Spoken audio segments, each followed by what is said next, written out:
Have you ever done a trust fall or maybe seen someone do it? You know, the thing where you kind of stand here and someone stands behind you and you kind of basically have to just fall back.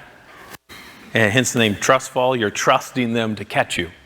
Or maybe you've seen it when it's really been done well, where you actually stand on a platform about this high and lean back. And there are people down there on the ground waiting to catch you.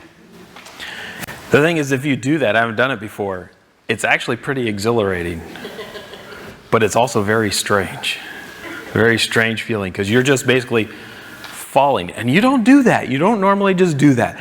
But the thing is that when you do that, you're only going to do it if you trust those people to catch you.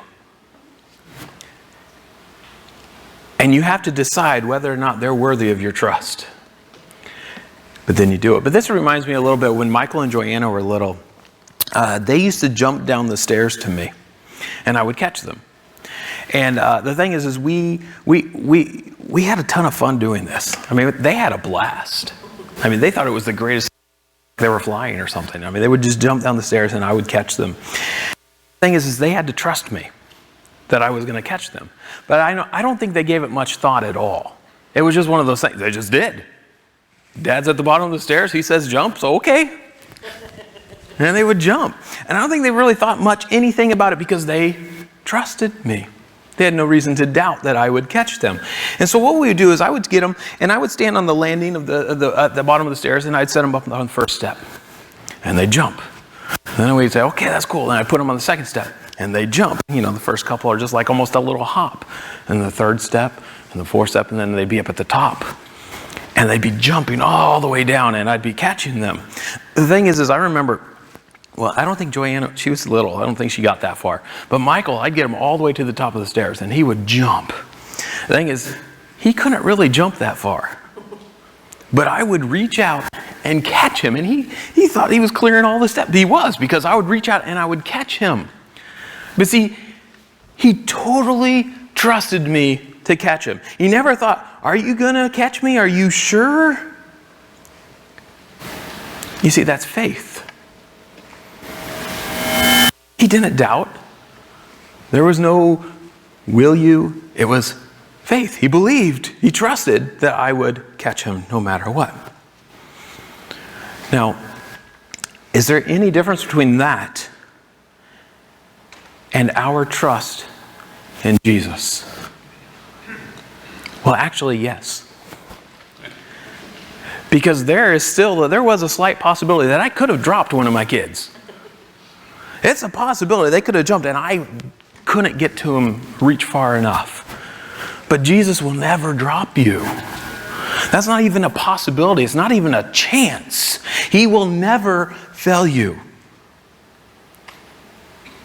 You see, Jesus, as we saw last week and as we will see again today, He has all power and all authority. Jesus is perfectly trustworthy. He has no shortcomings. As we said last week, Jesus is awesome. He is awe-inspiring because He can do anything. He has all power, all authority. And that means He is worthy of our faith. But like Michael and Joanna, standing at the top of those steps, we have to have faith in order to receive any benefit from Jesus. They never would have had any fun if they hadn't trusted me and jumped. We have to have faith in order to receive any benefits from the greatness of Jesus. So let's get into the passage today. And the first thing we see is that Jesus praises faith. So Mark chapter 5, beginning in verse 21. And when Jesus had crossed again in the boat to the other side, a great crowd gathered about him, and he was beside the sea. Then came one of the rulers of the synagogue, Jairus by name, and seeing him, he fell at his feet and implored him earnestly, saying, "My little daughter is at the point of death. Come and lay your hands on her so that she may be made well and live." And he went with him. So the story here is picking up where it left off last week. Jesus has been across the lake, across the Sea of Galilee, and now he's come back to the west side. So he's come back from that Gentile area where he had seen the demon-possessed man. And when he gets back to this side, the Jewish side of the lake, he's met by a crowd of people. Apparently they either have seen him come back or they hear that he's back, and they all come to see him again. And so the crowd is there and they're surrounding him. And with that crowd comes a man named Jairus. And we're told a little bit about this guy, Jairus. We're told that he is the ruler of the synagogue. So in the synagogue of that town, wherever Jesus is in that area, Jairus is the ruler of the synagogue. In other words, he's a Jewish leader who would oversee what happened at the synagogue. So he would oversee things like the facilities of the synagogue, the finances of the synagogue, and also the services of the synagogue. When they would meet together, he would arrange for who was going to pray and who was going to read scripture and who was going to share or teach. And so this was Jairus. He was a leader there. Now the thing is, we've heard a whole lot about Jewish leaders who are opposed to Jesus so far, who don't like what Jesus is doing or what he's teaching or what he stands for. But here we see Jairus. And Jairus is a Jewish leader who is not opposed to Jesus, but actually comes to Jesus and shows great humility, falling at Jesus' feet. We're told that Jairus comes and he falls at the feet of Jesus. And when he does this, he's expressing the fact that he has a great need. And he also has faith that Jesus can help him. So he comes to Jesus and he falls at his feet and basically begs Jesus to come and to help his daughter. The words as it reads is, he implored him earnestly. That's the idea. You've got to come. My daughter needs you. She's about to die. I need your help. Please, Jesus, please. He's imploring him. He's begging him, basically. Come help my daughter. And that's what he's saying. My daughter, if you come to her, she can be healed and live. And when he says this, come and touch her that she may be made well. Made well here literally is be saved. See, he's asking her to come, he's asking Jesus to come and save his daughter's life.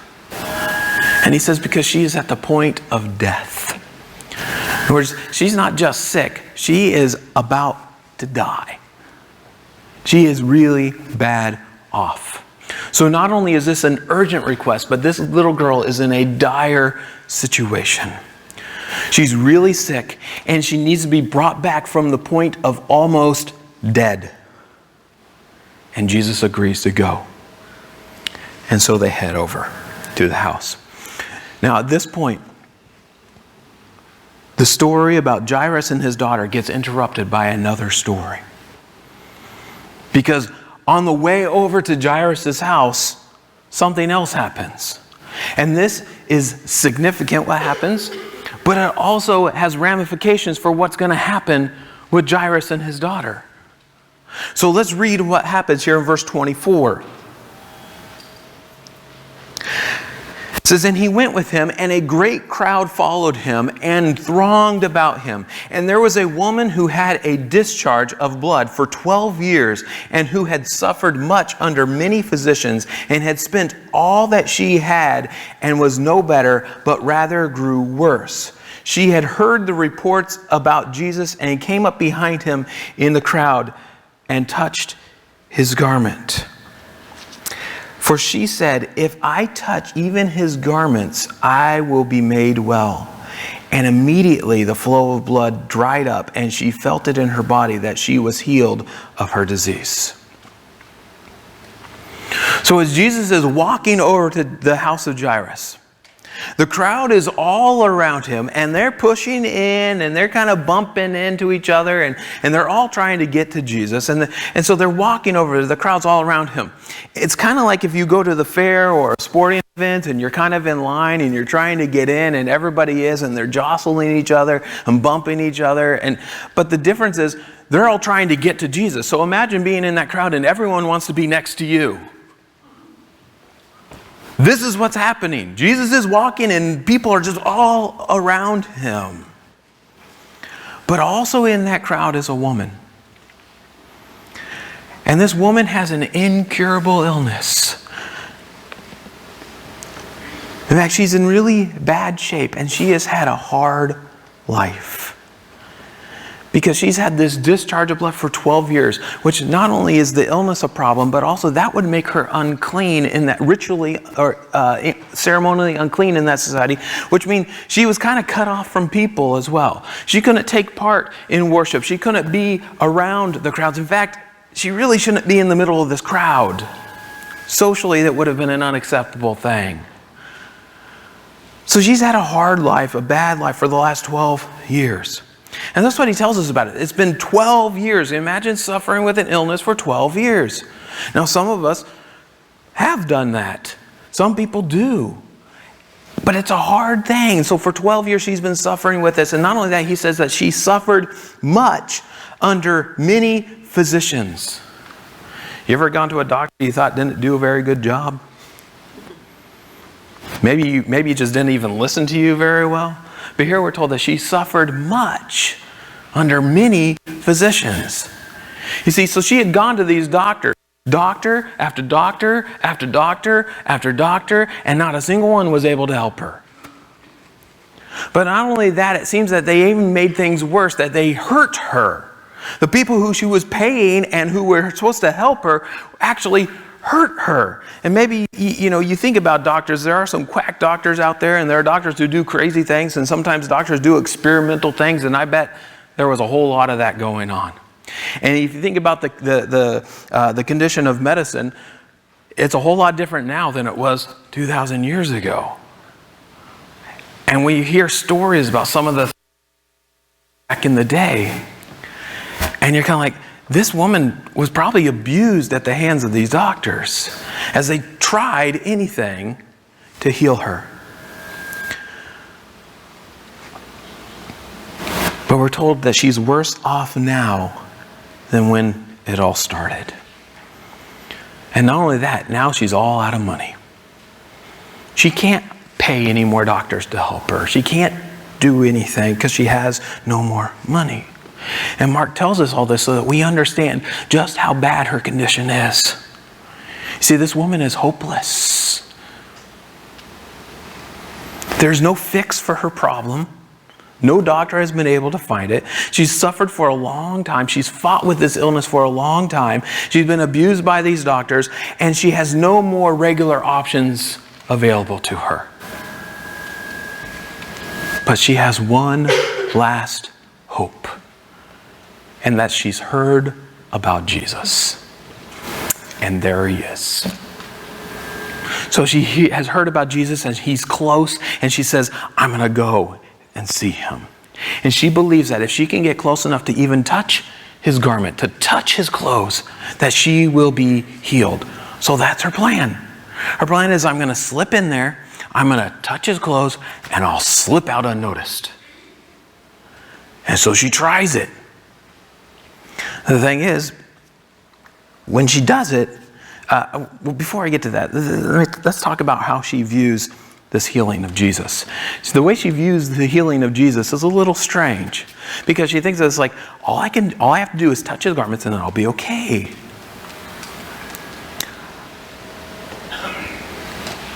One of the things we've noticed about Jesus is when he heals people, what does he always do? He always pays them very close personal attention, right? He'll ask them questions, he'll touch them, he'll do these different things. See, Jesus isn't in the business of just kind of like saying, whoo, be healed. Throwing his power around if that was the case. But the other thing is Jesus, she has this almost magical view of how Jesus heals. Kind of like the power just kind of somehow passes through Jesus or passes through his clothes, and anything that touches is healed.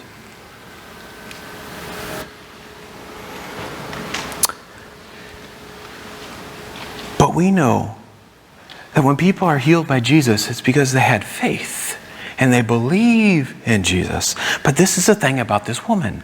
Even though her understanding of how it happens is a little off, she believes Jesus can heal her. She believes that he will. She has faith in Jesus. And she slips in there and she touches his clothes. And as soon as she touches it, immediately she is healed. And she is completely healed. And she knows it. Somehow she can tell she's been healed. She knows it. Now here's the cool thing about this, is it doesn't matter, however right or imperfect her understanding was of how Jesus heals, she believed that Jesus could heal her. And God met her where she was. And you know, God still does that. He meets us where we are. You know, that means, catch this word, that means we don't have to fully grasp the hypostatic union in order to be saved. And I know many of you are saying, the what? The what? And that's my point. And I'm not going to explain it. It's not, you know it and you believe it, but I'm not going to explain what it means right now. But we don't have to fully grasp every single thing about it. Every single thing about theology. We don't have to grasp every single thing about God. In fact, we can't. But we don't have to in order to be saved. What do we have to do? Believe on the Lord Jesus Christ and you will be saved. It's about faith. We are saved by grace through faith. Not by works, but by faith. Believing in Jesus. That's how God saves us. And He meets us where we are. If we have faith, He saves. Now let's think back to this woman's plan again. Remember her plan? I'm going to slip in, I'm going to touch his clothes, and I'll slip out unnoticed. Did it work? Well, it worked in part. She was healed, but she didn't get to slip out unnoticed, right?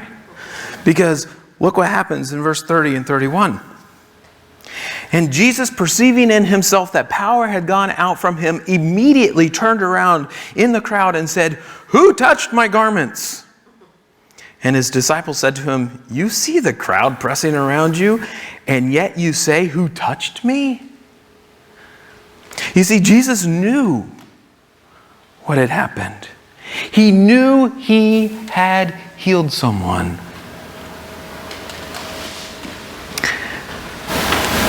Again, how does Jesus often do this? Very personal. He wants to communicate with people. He wants to have that touch. He'll touch even lepers. He would touch the lepers. He would do these things and show compassion on people. And this healing will be no different. He wants to have a personal interaction with this lady. And so he turns around and says, "Who touched my clothes?"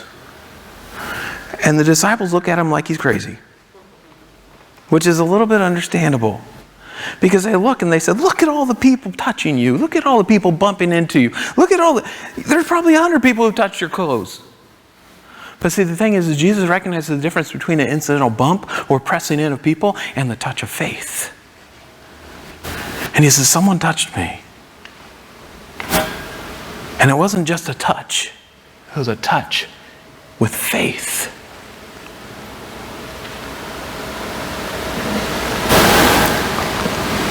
And the disciples they can't believe it.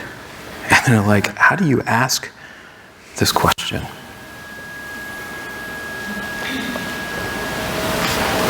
But when Jesus says this, it also shows the greatness of Jesus. You see, that he could recognize that. In all of the bumping, he recognized one little touch that was different. And he turns and he wants to talk to this woman. Look what happens in verse 32 and 34. And he looked around to see who had done it. But the woman, knowing what had happened to her, came in fear and trembling and fell down before him and told him the whole truth. And he said to her, "Daughter, your faith has made you well. Go in peace and be healed of your disease." So Jesus asks the question and he looks around and he waits for an answer.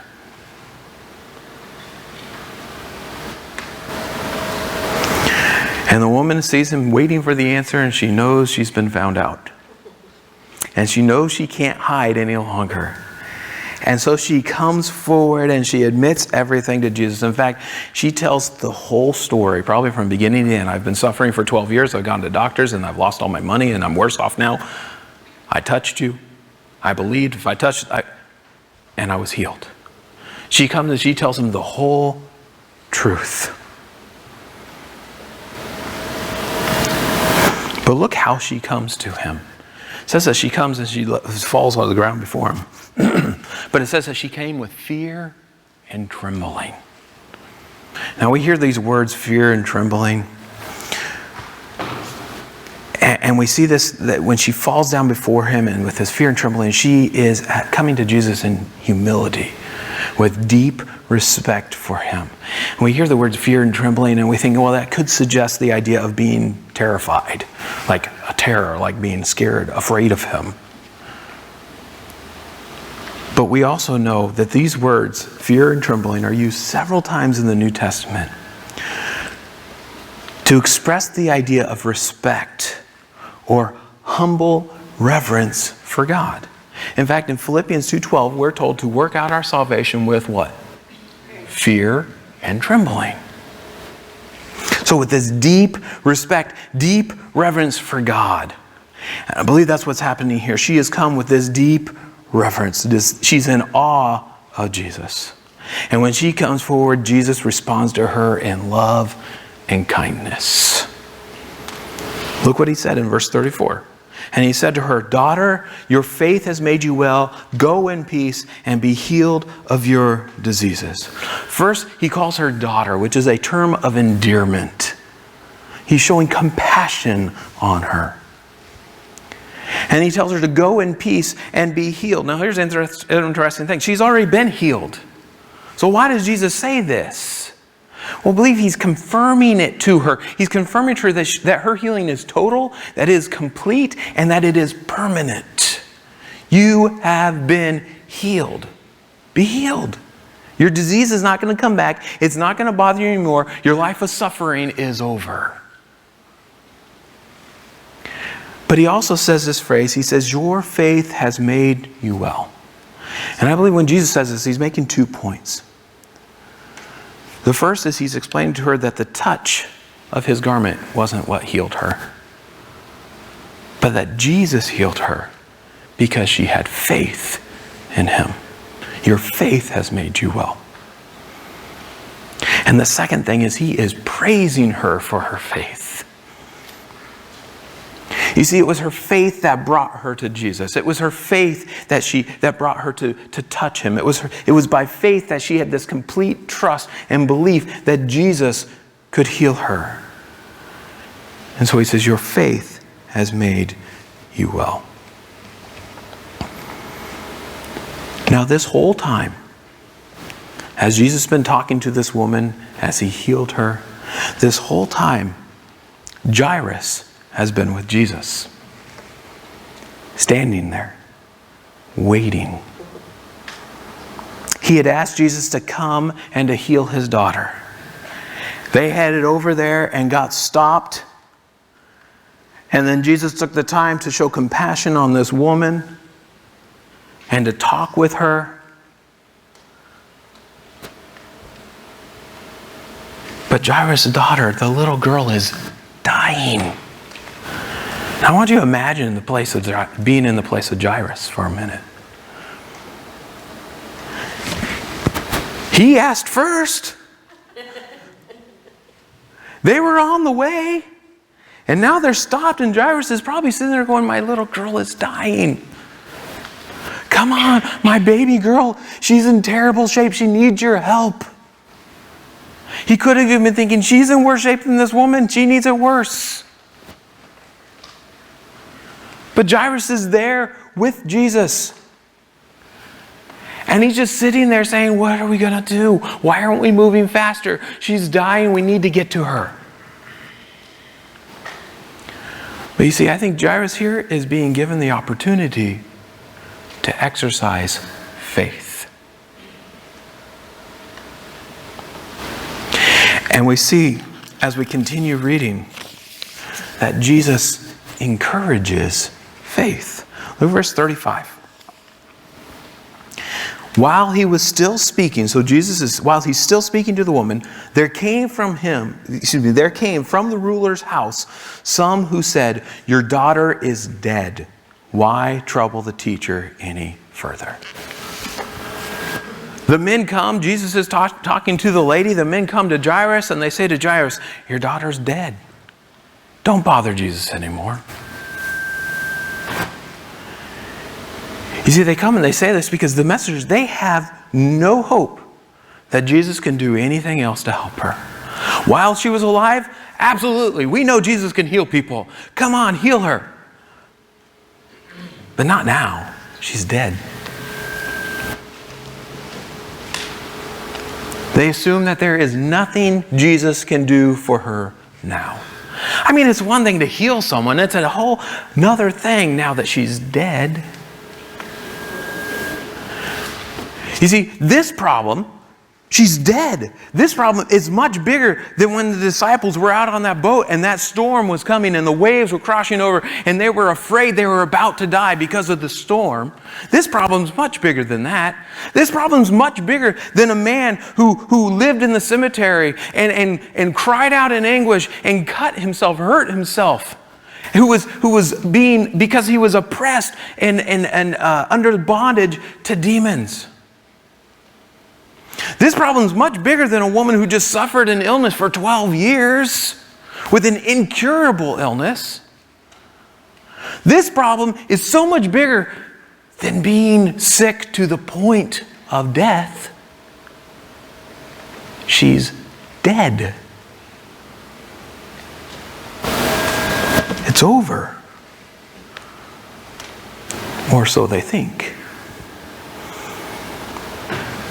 You see, Jesus overpowered that great storm. Jesus overpowered that army of demons. Jesus overpowered that incurable disease. And Jesus is about to overpower life and death. Look at verse 36. But overhearing what they said, Jesus said to the ruler of the synagogue, "Do not fear, only believe." You see, Jesus hears what they say and he simply ignores it. And he encourages Jairus to have faith. Don't be afraid. Just believe. In other words, have faith. And in saying this, he's implying that if you believe, she'll be fine. The thing is Jairus had already had faith in Jesus. He showed that to us when he ran to Jesus and fell down at his feet and said, "Please come heal my daughter." He already had faith in Jesus, but now Jesus is encouraging him to continue to have faith, to continue to believe. He's saying, don't stop trusting now. Jesus is saying to Jairus, don't respond to this bad news in faithlessness, in a faithless way, but keep believing. Now, how many times do we need to hear Jesus say this? Don't be afraid. Only believe. See, the thing is we do believe. We have faith. We know that God will take care of us. We know that Jesus has our best interests at heart. But then we get the bad news. The message comes. And what do we immediately do? We put on a sad face. We start being distrustful. We start thinking, how in the world is this ever going to work out? Maybe that's the problem. We're asking, how in the world is this going to work out? But that's what we ask. This is impossible. This is so bad. And Jesus says, don't be afraid. Only believe. Verse 37. And he allowed no one to follow him except Peter and James and John, the brother of James. They came to the house of the ruler of the synagogue, and Jesus saw a commotion, people weeping and wailing loudly. And when he entered, he said to them, "Why are you making a commotion and weeping? The child is not dead, but sleeping." And they laughed at him. But he put them all outside and took the child's father and mother and those who were with him and went in where the child was. Taking her by the hand, he said to her, Talitha Kumi, which means, little girl, I say to you, arise. And immediately the girl got up and began walking, for she was 12 years of age, and they were immediately overcome with amazement. And he strictly charged them that no one should know this, and told them to give her something to eat.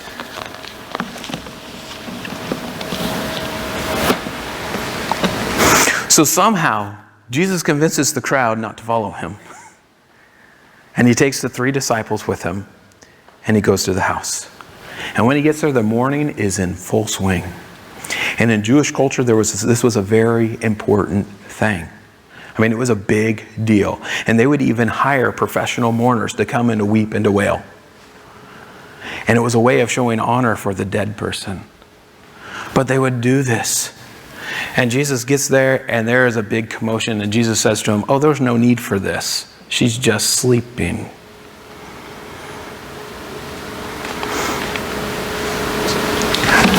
And I think in one sense, Jesus is trying to not make a big deal out of this, a big issue, or to attract attention.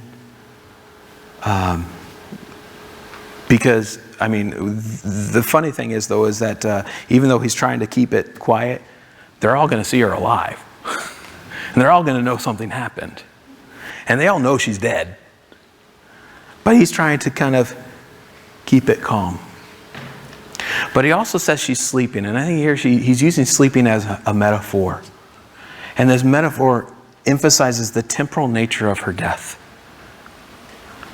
Just like in the New Testament, Christians start talking about things about death as sleep. Those who have fallen asleep. Why? Because we know it's not forever. That we will be resurrected when Jesus comes to take us to himself. We have hope of eternal life. And so Jesus says here that she's just sleeping.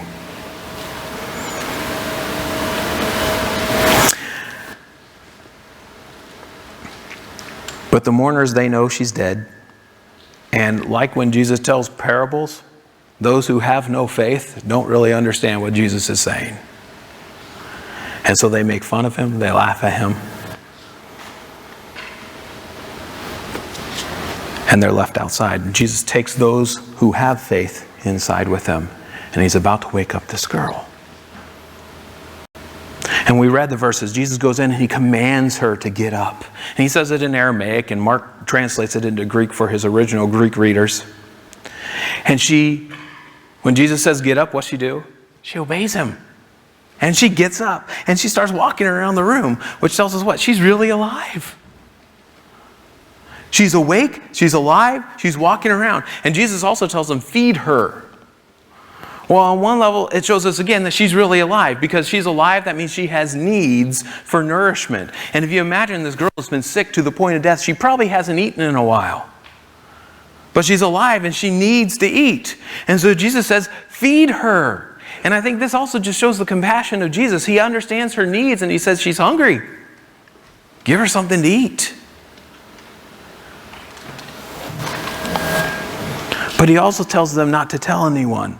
And again, it's the same reason as before when he's told people not to tell things. Because he's trying to keep things calm, and the people have this wrong idea of what it means for him to be the Messiah, and he doesn't want them to do things that are going to cause him not to be able to complete his mission the way he's supposed to do it. So he says, just keep it quiet. But I don't want to just pass by this this idea. Jesus simply told this girl, get up, arise. And she did. She was dead, and she got up alive. It was that simple and that immediate. And we can look back in the Old Testament, and there were a couple times when God raised people from the dead through his prophets.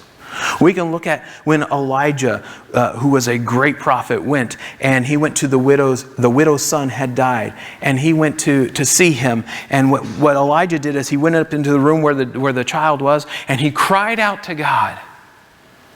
And then he went and stretched himself over the boy. And then he got up and cried out to God 3 times. Cried out to God, stretched himself over the boy. And God healed him, brought him to life. We can look at Elisha, another great prophet, who knew this family, and this family had a son, and the son died. And he goes up into the room where the boy is. And again, we're seeing that he prayed and he stretched himself out over the boy like Elijah did. But we're told that he laid down eye to eye, mouth to mouth, hands to hands. And the child became warm. Then Elisha got up and walked around the room and went and did it again. Then the boy sneezed 7 times and opened his eyes. I don't know why he sneezed, but he sneezed 7 times and opened his eyes. And the thing is when we read those accounts, we can look at it and you can feel the tension, and you wonder, what's going to happen? Is God going to bring this child back to life? In fact, you can hear Elijah and Elisha almost saying, God, please do this. And you can feel this. Will it happen? But we don't feel that with Jesus. Jesus walks in the room, says, get up, takes her by the hand, get up, and she gets up. It was simple. Jesus raised her from the dead simply, easily, because Jesus has complete power and authority over life and death.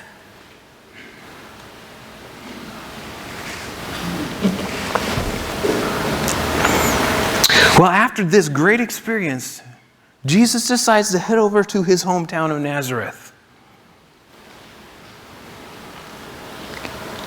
And when we see what happens in Nazareth, we see that there is no benefit from Jesus where there is no faith. Chapter 6, verses 1 through 6 says, he went away from there and came to his hometown. And his disciples followed him. And on the Sabbath he began to teach in the synagogue. And many who heard him were astonished, saying, where did this man get these things? What is the wisdom given to him? How are such mighty works done by his hands? Is not this the carpenter, the son of Mary, and brother of James and Joseph and Judas and Simon? And are not his sisters here with us? And they took offense at him.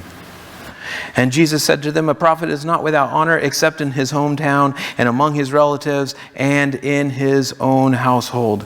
And he could do no mighty work there except that he laid his hands on a few sick people and healed them. And he marveled because of their unbelief.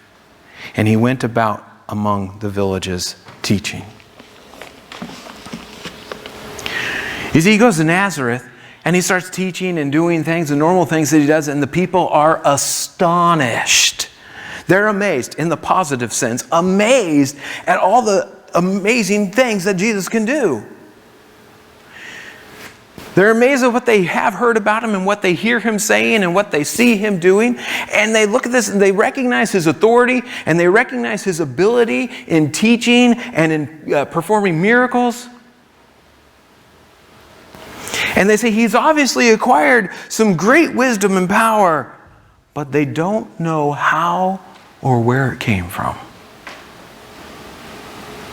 Now, the clearest assumption would be that it came from God. And from reading Mark up to this point, it's an easy answer. It came from God. We've seen it over and over again. But the people of Nazareth, they don't know, and they're hung up on this.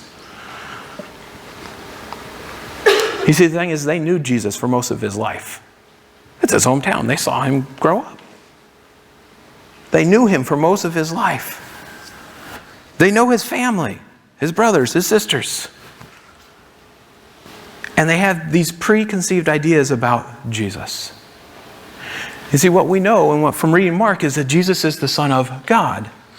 But they can only think of him as the son of Mary. And they refuse to accept that his wisdom and his power and his authority are from God. And their unbelief even amazes Jesus. We're told that he could do no mighty work there, except for a few people were healed. So there were a few people in town who had faith and were healed by him. But I want to point out that this is not saying that Jesus' ability to heal or his power is somehow limited by people or by people's lack of faith. I mean, Jesus always has the power, but it just doesn't, but you aren't going to be healed by him if you don't believe that he can. You see, you have to have faith. You have to come to Jesus in faith. It's a lot like when the kids were jumping down the stairs to me. If they were to stand at the step and say, "Dad, I'm not sure that you're going to catch me. I don't know. I'm afraid." And they walked away, what's going to happen? They're never going to jump, and they're not going to enjoy the benefits of jumping and having fun.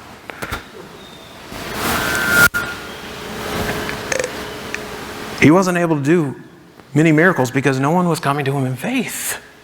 Or very few came to him in faith. But another thing that we see here, we also see here that seeing the power and authority of Jesus doesn't cause you to have faith. But that when you have faith, faith allows you to understand his power and authority.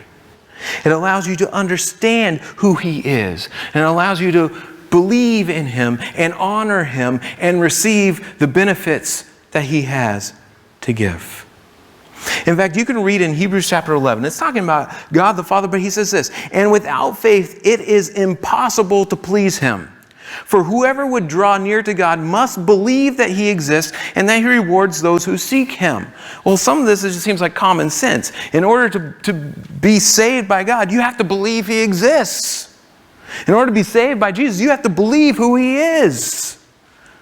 It requires faith. And the writer of Hebrews says it's impossible to please God if you don't have faith. Because you're not going to live for him. You're not going to be obedient. You're not going to be following him or trusting him if you don't have faith.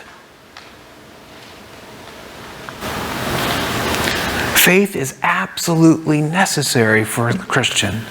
Faith is an absolute necessary part of the Christian life. And we look at these miracles that Jesus did, the ones we saw today and the ones we saw last week. And they show us that Jesus has all power and authority. He has power and authority over nature, over the supernatural, over sickness, and even life and death. We also see that Jesus is compassionate, and he is loving, and he is kind.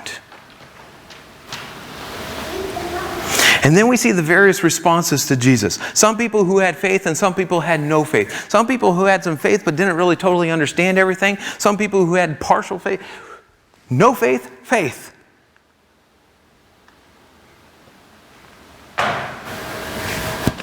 And we see here that you don't need perfect faith or perfect understanding, but you need real faith. Faith truly matters. And so the challenge that we get this morning from these verses, from these passages, is that Jesus is worthy of our faith. He has all power and authority. He is compassionate. He is loving. He is kind. He is worthy of our faith. So how's your faith? Do you trust him? Do you believe? When difficulties come in life, what is it that you grab a hold of? What is it that you hold on to? Is it God or is it something else? Do you turn to Jesus or do you turn to coffee? Or something else? What is it that you hold on to? What is it that you trust in? And when God tells you to jump, do you? Will you? If God is leading you to go somewhere, or to do something different, or to do that, or just simply to obey, do you? And trusting him that it is the right thing and it is the best thing? And when answers don't come in life, I mean, again, remember Jairus? My baby girl is dying. Why are you stopping? When the answers don't come right away, Do you keep the faith? Do you keep believing? Do you keep trusting? Do you believe that God will do what is best for you and trust in Him? Let me just conclude this morning in the words of Jesus. Do not fear, only believe.